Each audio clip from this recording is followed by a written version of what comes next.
Look at the picture. See the skull. Visible Frankenstein controls. The Brain Thoughts broadcasting radio. The Frankenstein earphone radio. The latest new skull reforming to contain all Frankenstein controls. Welcome to Frankenstein Control, your source for news and culture. President Trump held a meeting today with congressional representatives from both major parties seeking to avoid another shutdown vote over immigration later this week. The proceedings were derailed for 24 minutes when the president abruptly asked if anyone remembered that one cartoon about some black kid with a metal foot. The meeting was permitted to go forward only after Representative Barbara Comstock allowed Mr. Trump to read the entirety of the Waynehead Wikipedia article on her phone. Now on to our sponsors. Are you an introvert who hates receiving phone calls and despises talking on the phone, even with people you love?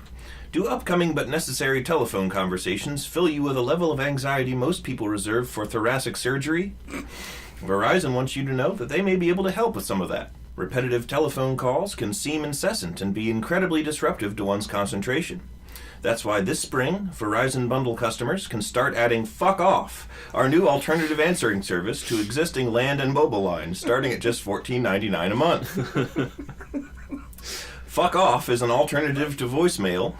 You can engage when you receive a call that you're able to answer but really don't want to. A prompt will enable you to foist your call off onto an automated message asking them not to bother you unless absolutely necessary. The message is personalized and can be read by a wide variety of celebrities, characters, and other figures in entertainment for you to choose from. A few options include Danny DeVito, Jerry Seinfeld, Macklemore, Hank Azaria, John DiMaggio as multiple classic characters, Michaela Dietz, voice of Amethyst from Steven Universe. I would pay for that. Yeah, I would too. And Tara Strong as Twilight Sparkle. Here's a sample by acclaimed director Werner Herzog, who is also set as default. Hello, you are hearing this because the party you are trying to reach needs you to reconsider how badly you need to call them. Would a text work instead, perhaps? If you are returning a call, please make sure your party did not already leave you a voicemail explaining everything you are now calling to ask about. That would be infuriating. If this is family and it's important, leave a message. Grandma, please hang up now. For anyone still on the line, please fuck right off and go promptly to hell. Fuck Off is ideal for those who receive multiple daily calls from unknown numbers, anyone harassed by debt collectors, or the clinically depressed. And look for the announcement of our email app later in 2018. Fuck Off for email will automatically send a reply consisting solely of the text, fuck off, to all of the unsolicited offers you didn't realize you subscribed to by buying a single item that inundate your inbox by the hundreds every day. True, most of them are unmanned spam bots or do not replies, but you'll sleep more soundly at night knowing that in a small way you told them to fuck off. Well, thank you to Verizon for sponsoring the show tonight. Thanks, Verizon. I'll be sure to use your service in the near future. Text fuck off to 004 to get your free coupon code to the latest bowling alley. You won't actually get this service. the coupon just says fuck off on it. One free fuck off. You just go to your local Bowl America and hand over a ticket. It's like shiny gold embossed, really high quality. And you just hand it to the guy at the bowling alley. Just fuck off. And he's like, ah, yes. And then just like unbuckles the velvet rope and like leads you to the really nice lanes. And you're like, oh man, this is how the upper half live. Pulls like bowling shoes in your size without you even having to tell him. He just knows. He saw your hands and he knew the size of your feet. Mm-hmm. That sounds like a fairground game. Mm-hmm. That does. You ever been to a fair and they're like, count the beans? Oh, yeah. That was a thing we did. We had sort of arbitrary prizes you could win when I was a kid in elementary school. Uh-huh. There were times where you could, we'd go to the computer lab, and after we fucked around and played, Oregon Trail.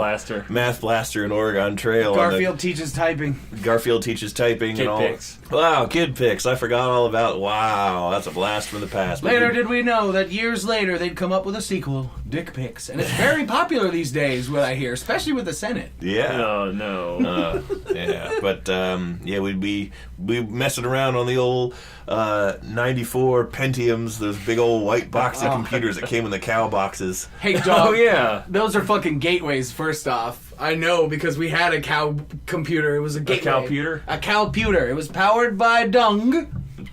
And it made our basement smell really bad, which was good, because I didn't want anyone coming down there while I downloaded AMVs on Kazaa. These were, the gateways were long before Kazaa. Kazaa was more of like a middle school thing. It was our first computer, leading to other stronger computers along the line. One could say that it was a gateway computer. Ba-da-ba-ba-da. Ah! Oh! Drugs.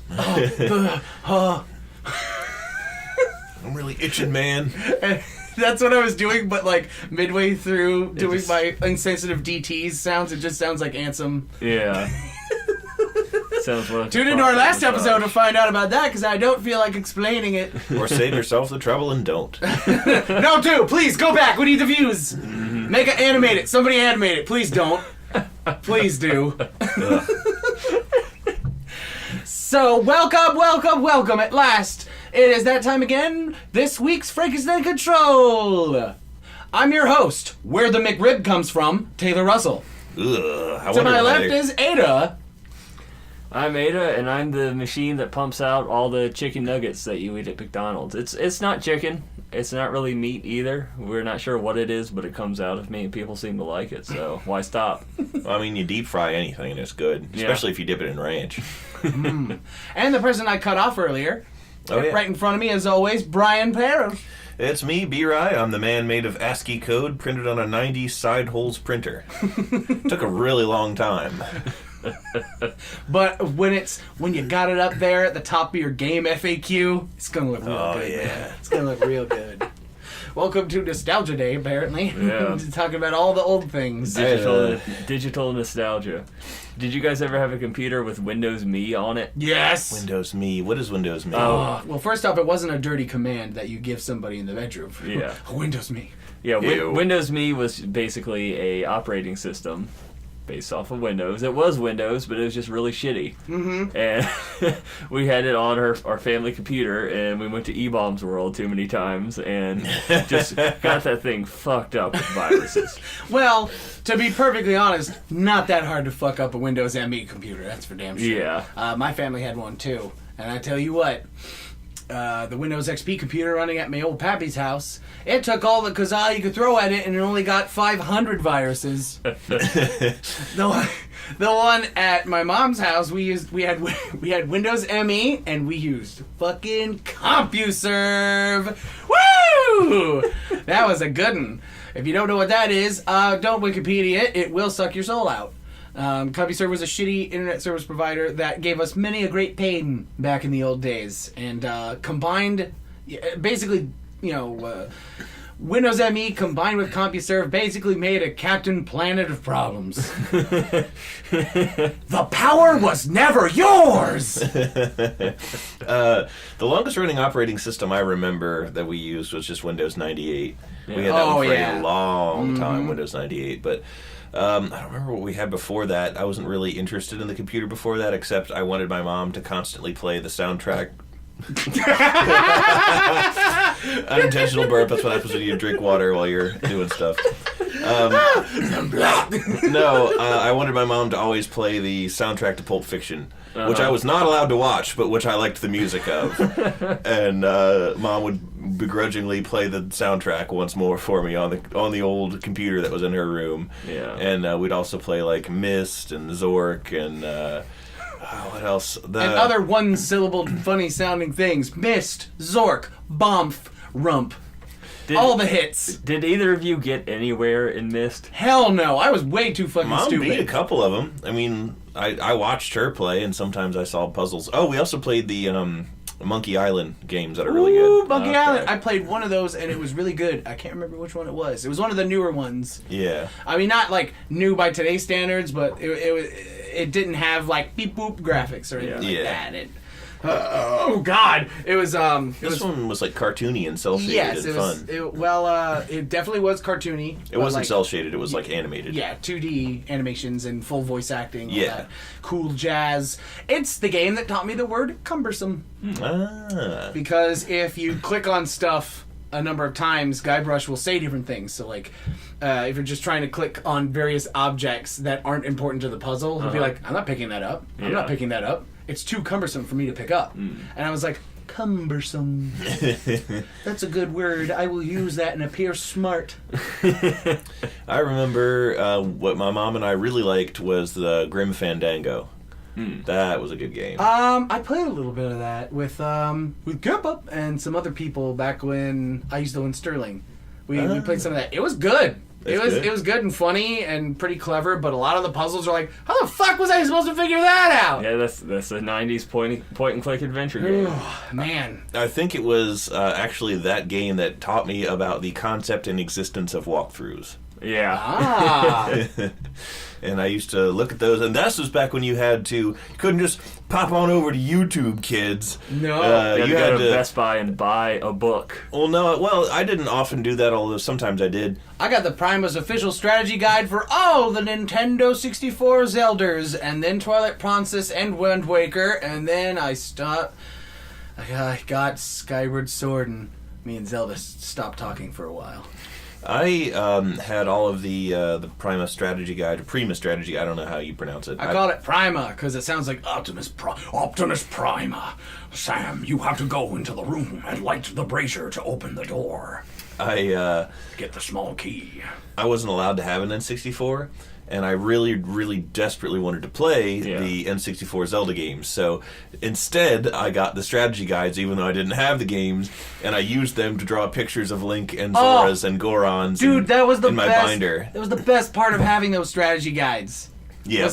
They were just chock full of like concept art and shit. It was just like, ooh, this is a treat to look through. Also, it's helping me play this game because I'm fucking stupid. And I would read. I have vivid memories of sitting in my bedroom at night, like past my bedtime, with my like desk lamp on at the age of like 9 or 10, reading the strategy guide, like reading through a level and imagining that I was playing it. Yeah. And like that's what I had to content myself with because I wasn't allowed to have video games until I reached the ripe old age of 11 when the PS2 came out. And or had been out for a while, and I asked Mom, I want one of those, and Mom said, you can have one if you save your money for it, and save your allowance and do chores and stuff, and you can have one of those. And they did. The only reason she agreed to that is she didn't think I could. Oh, okay. And I did, and they were like, well, fuck, I guess now we gotta let him buy it now, or else we go back on our word and teach him a harsh lesson about the real world. Little did they know that that was the single best decision I ever made, because his knowledge of specifically Chinese history went way, way up ever since he got the PS2. Oh, yeah. Bought that Dynasty Warriors game. Now you know all about Chinese history. Very accurate. Very all of those incredibly accurate Chinese history. All of those characters were alive at the same time, and all of those things happened in a very short order of history, and what I was going to say about the PS2. Oh, my very first game that I actually bought. I bought 2 games that were my first video games that I ever purchased. Cool Spot, The Reckoning. No, one... Cool Spot. One was Blood Omen 2, Legacy of Kain. Oh my god. Isn't that the one where, like, right on the cover there's a scary vampire man covered in blood, and he's like, ah! Like, mouth wide open, being all spooky? Yeah, and I love to draw him, like, holding up the Seraphan is what the enemies were called. I love to draw him holding up a plate-clad Seraphan soldier about to run him through with Soul Edge. Soul Edge, that's the fucking sword from... from the game called Soul Edge. Yes. That's Soul Calibur. That's Soul Calibur. Soul Edge! No. He's just holding the big Soul sword Reaver, that's what it is. With the big eyeball in it. Yeah. He has the giant crab claw. Yeah. No. But then the other game that I bought was Drakan, the Ancient Skates. I'm right here, Ren. That remains solidly one of my favorite games ever, and it's a... There, I explained why I just said the thing I did. Taylor just said the thing he did because I've explained to my friends and showed them a little bit about Drakan the Ancient Skates. There was a game on the PS2 where you played as a warrior chick named Rin. She had a little bit of like the Lara Croft, like obviously unreasonably attractive female protagonist. Yeah. Pyramid tits. Pyramid tits, yeah. Well, Very they were much only so. slightly pyramidy because it was the PS2. They had the graphics. Okay. But But Rin- no breast physics yet. No. Well, not until Soul Calibur 3 came out. No, but Rin was actually a much better character than just being that. Like, she was actually a respectable person, and like I remember her being funny and like cool, and you actually wanted to root for her and play as her, and it wasn't just give her the boobies. Yeah. And like a lot of the armor choices were reasonably protective and like would have been, good to wear for a person of her build. And weren't just shameless chainmail bikinis. There was a couple that were stupid, which I deliberately avoided because I thought they were stupid. But you would fight on foot various monsters and orcs and trolls. And I thought, using a variety of maces and axes and swords and bows and arrows and And breakfast cereals and orangutans. and all of the things that I loved back then and still do. But the best parts of the game were that you had a dragon companion whose name was Arok, and he was a big old Dragon. yeah, well, he was. I'm trying to think of what's that movie with Sean Connery and Dragonheart. Oh, He was a big old Dragonheart dragon. He looked a lot like him. That by the way, when I was 7 years old, that was my favorite movie. I watched that shit weekly. That was the best thing. And there was a very limited run Dragonheart toys, one of which was like a giant ass bewinged figure of Draco, that was his name. And I saw it in an optical shop at the Marley Station Sketch Mall when I was like 8, and I was like, the fuck? Do you have that on the display? I want that. I want to buy that from you. And like, Mom's like, we're not here for that. We're leaving. They're like, no! Anyhow, going back to Rakan, you could summon Arok. He was Rin's like soul bonded partner. She was some part of some order of knights that were all bonded to dragons, and she was like the first one in a long time or something. But you could ride on him, and when you rode on him, you took control of him, and that I was used to Spyro the dragon, which was another favorite series of mine. And in Spyro, you can only, even though he has wings, you can only glide because he's a baby dragon. In this, you had unbridled command of the skies and could just fly for as long as you wanted, anywhere you wanted in the game map. And it's incredibly limited by modern standards, but at the time it was like, this is incredible! Yeah. This is so fucking cool! At last I have tasted freedom. Exactly, and you could just fly around on him, and he was real fun. And when you were in an open area, you could summon him to take to the skies by pressing one of the shoulder buttons, and Rin would say, Arok! And he'd be like, oh, you'd hear like, I'm coming! In the background, and he'd fly down and land. And then you'd be like, ready to ride or something, and then you could continue to mash the button. And Rin would be like, Arok, I need you! And he'd be like, I'm right here, Rin. Arok! Ready when you are, Rin. And he would get progressively more annoyed the longer you mash the button. And just the fact that they programmed that in was funny. Yeah. But like by the 12th time, he'd be like, I'm right here!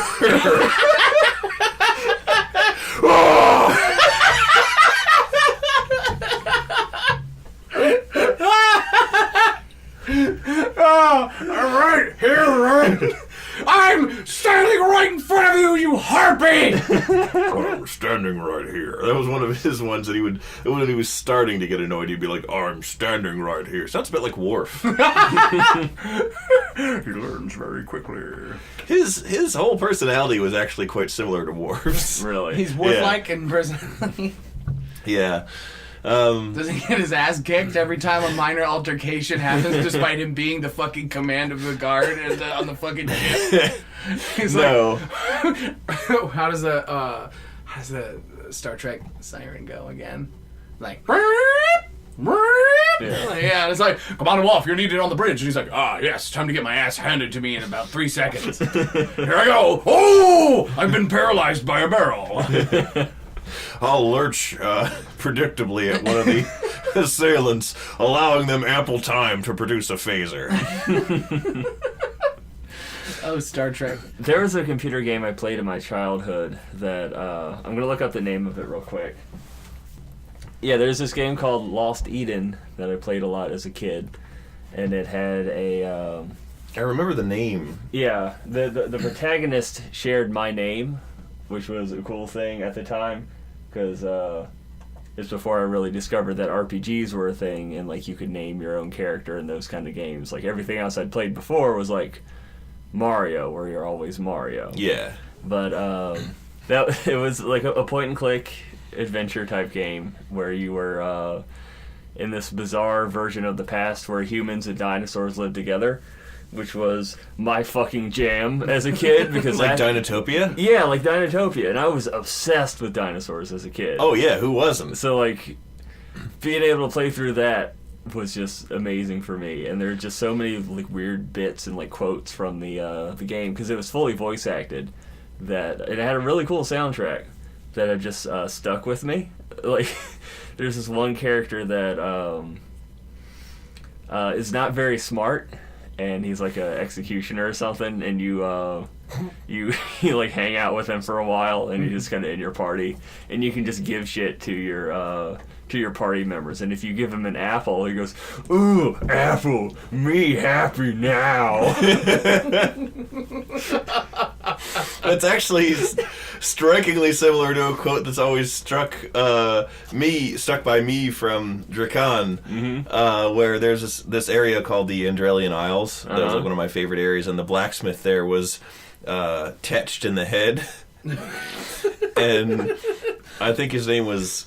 Oh, I thought that was his name. Yeah, that's how I was laughing. Yeah. His name was Tetched in the head? That's No, funny. I think his name was Oleg, and if you sold him something, he'd just go, "Oh yeah, Oleg, borrow that," and like every time you walked into a shop, he'd go, "You pretty, you like Oleg." I've heard you say that. It's like walking around the house, you'll say it. "You pretty, you like Oleg," and just variations of Oleg, sell that, and stuff like that. Oleg buy. Oleg wheel. There's Oleg another weird, like wheeling deal. What was that character's name? Gavlan. Gavlan. That was from Dark Souls 2. He Yeah. was one of the only good things about that game. No, there was a lot of good things about that game. Yeah, But I liked him. He was funny. There's like a weird. I wouldn't really call it synesthesia. Just kind of an odd thought that the game gave me, where one of the big parts of the game is that you would have to recruit other dinosaurs to help you build citadels that would act as like lines of defense against the predator dinosaurs. And basically that meant you had to wander around a forest to find either pine cones or birds' nests to give them to either brontosaurus or triceratops. Why would they want those things? Exactly. It's like I assumed they ate them. So that just kind of got implanted in my mind that like, oh yeah, you can eat a pine cone. Like I never tried to. I never looked at a pine cone and thought to eat it, but it still was in my mind that like, yes, pine cones were edible. Euell Gibbons programmed that. Forbidden snack. Yes. Do you know who Euell Gibbons is? What is a Yule Brenner? Euell Gibbons was some guy. I have no idea what he looks like. He was just a guy that my mom referenced all the time when I was a kid. That apparently in the probably 60s or 70s, there was a guy. He might be dead now. I don't know how old he was at the time of his brief moment of fame, but he was one of the first Bear Grylls types. Oh God! And he had like a series of. It was like the emergence of the idea of like being a survivalist as a concept in like pop culture.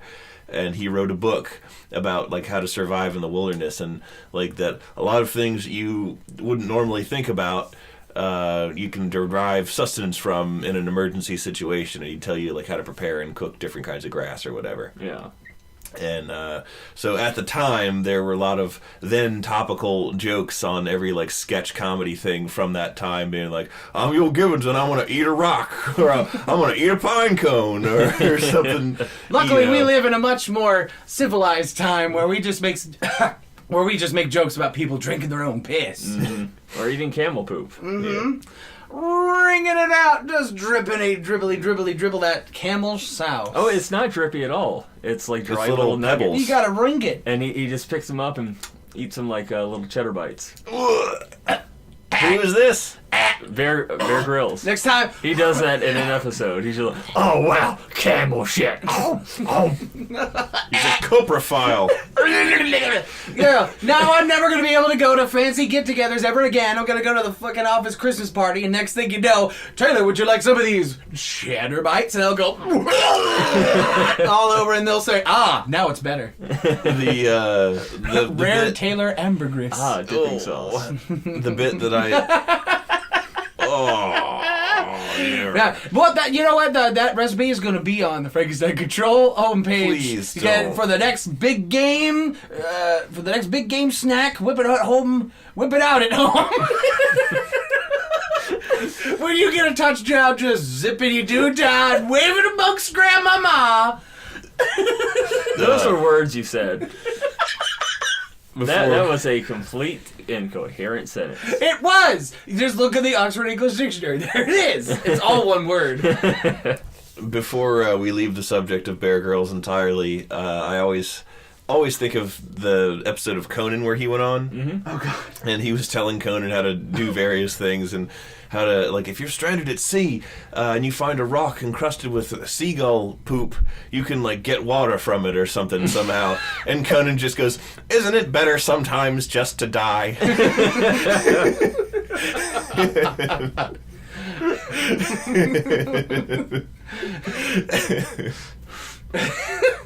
And I was like, yep, pretty much. The thing that always got me about Bear Grylls' show was that, he's followed by a camera crew. Yeah. So, my favorite survivalist show was this show called Survivor Man with Les Stroud, and he would just bring all of his own camera equipment and set up a home base and wherever he was going to survive at, and he would just have to man everything and do everything and stuff. Meanwhile, on Bear Grylls, he has this fucking top-notch team of what I assume is the same cameramen from Cops, who are just chasing them all around, and I could just imagine being one of the camera guys, and there's Bear just squeezing the juice out of horse dung as trying to survive, and then just the camera guys just got a granola bar. On the topic of cameras, that reminds me of one other thing. There was this show a while back called, I don't fucking know, Trent the Tracker beats the fuck out of me. Hold on, let me... Yeah, Trent the Tracker beats the fuck out of me. That was the show. Dude, I'd watch that. That's primetime television. I'm Trent the Tracker, and I'm going to beat the shit out of this guy today. What's your name, son? Oh, I remember. It's called Man Tracker. Oh, I think I remember that. It is not a series on Bravo about finding the right man. It is a show about this goofy George Lucas looking cowboy who's world famous for tracking anybody, and he'll find, they have 3 contestants and they have to run away from this guy, and the whole goal is to escape this guy from tracking you. Well, see, here's the thing that got me about that show. The very second I knew it was fucking bullshit was I flipped it on, and within seconds, there's the people in the process of running away from this guy, trying to not be tracked. Covering up their footprints and shit. And I'm like, you got a camera crew following you. Yeah. You got a sound boom mic guy. You got a camera boy. You probably got the fucking producer. Of course, there's gonna be 80 sets of footprints for this man tracker, and he was like, it's right over there. I found him.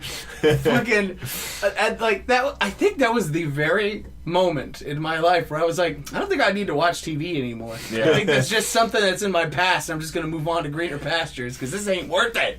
I just pictured the goofy George Lucas looking cowboy standing in front of a crowd of people, on the beginning of The Amazing Race. So they have all the contestants gathered together in a big crowd, and whoever the host is that season is like, all right, and you're off, and they presumably all run from that very point and scatter in different directions or off on The Amazing Race. I watched The Amazing Race involuntarily, by the way. We all did. Watched it. Anyhow, I just got the mental image of the George Lucas cowboy. All right, y'all are going to run, and I'm going to track you, and I'm going to get you.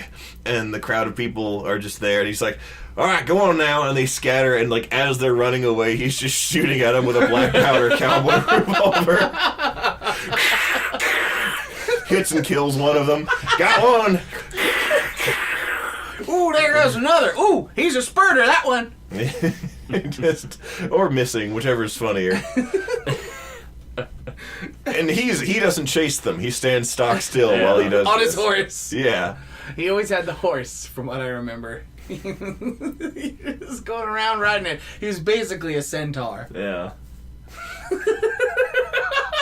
Hi, I'm George Lucas Cowboy, and I'm also a centaur. I'm gonna find a way to track you. Oh, I just followed the footprints and discarded soda cans of the camera crew. There they are. Found them. It was a good show.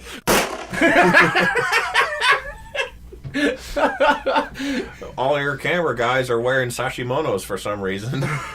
You know, the good part about being a centaur cowboy is that even if you tuck your gun into your belt, you won't shoot your dick off. That's a fun centaur fact. And another fun part about being a centaur cowboy is the medical expenses. You would not believe how hard it is to sew your body to a horse's. That's why I sold my company to Disney, That's why there are overlord. Fucking Disney Channel. The Disney Channel original movie, George Lucas Cowboy, coming to theaters this July. But you know what's coming sooner? The next episode of Frankenstein Control. When's it coming? Next week, you big dum-dum. Don't you remember? Did you see the papers? It was in all the fashion magazines. They said most fashionable podcast playing every week. Thursdays at whatever time we want, I guess. But look at our Facebook page. We're on YouTube. We're on Live Sign. We'll probably be on other shit, I guess. Hey, we're on the moon. Yeah. Guys, wait. Oh no, the moon's out. I forgot. Peter, I turns into the Wehrmacht. Scheiße, mein Felsen ist mein Hemd. Now even you know I am a menace. I hand you the secrets to save the entire human race and the entire universe.